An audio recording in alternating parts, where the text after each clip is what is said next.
দেখো আজকে আমরা যে অঙ্কটা করবো, যেটা প্রতিটা পরীক্ষাতেই এই টাইপটা প্রায় আসে আর কি, মানে হচ্ছে বারে বারে আসে বলা চলে, সে তুমি স্টেট গভর্নমেন্ট হোক বা সেন্ট্রাল গভর্নমেন্ট, যে কোনো কম্পিটিশন পরীক্ষাতে।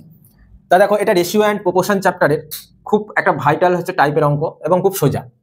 দেখো বলছি ইফ 50% অফ আ নাম্বার, তাহলে কোনো একটা নাম্বার তার 50% ইজ ইকুয়াল। দেখো তুমি ভাষাতে পড়বে, ম্যাথের ভাষাতে কনভার্ট করতে পারলেই অঙ্ক হয়ে যাবে।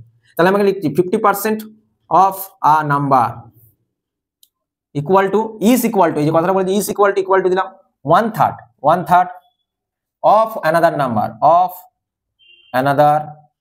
নাম্বার। দেখো এই কথাটা বলে দিয়েছে।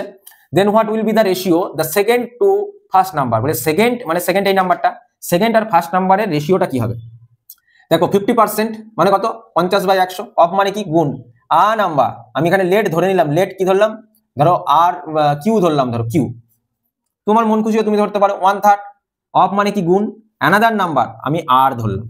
ঠিক আছে, দেখো একদম বসিয়ে কিভাবে করবে সহজে, 50 দুগুণে 100, তাহলে হাফ গুণ কিউ ইকুয়াল টু r/3, মানে আর একটা আর। ঠিক আছে, আমি এইভাবে লিখলাম। তাহলে এখানেও আমি যদি লিখে ফেলি তোমাদের সুবিধার্থে, q/2 ইকুয়াল টু r/3, তাহলে তোমার কি হলো 2r ইকুয়াল টু 3q, তাহলে r/q, তাহলে তোমার কত হচ্ছে 3 আর 2। যখন তুমি কর্নার বরাবর করে দেখবে উপরের লাইনের সাথে ম্যাচ করছে কিনা, দেখো 3q 2r উপরের লাইনের সাথে ম্যাচ করা মানে তুমি ভাববে আমার বসানো ঠিক আছে। এই জায়গাটায় অধিকাংশ যে স্টুডেন্টরা তোমরা আছো বেশি গন্ডগোল হয়ে থাকে। তাহলে তোমার অ্যান্সার দেখো r/q ইকুয়াল টু 3:2, যেহেতু বলেছে সেকেন্ড আর ফার্স্টের রেশিও, দেখো সেকেন্ড আর ছিল আর কিউ ফার্স্ট ছিল, তাহলে অ্যান্সার হবে 3:2। আছে অ্যান্সার 1 নম্বর আমাদের রাইট অ্যান্সার। তা তোমরা এই ধরনের অঙ্কগুলি এইভাবে সুন্দরভাবে পড়বে, শুধু ডেটাগুলি লিখবে, অঙ্ক হয়ে যাবে। ঠিক আছে, এর জন্য কোনো ফর্মুলা বা কিছু এসব কিছু মুখস্থ রাখার দরকার নেই।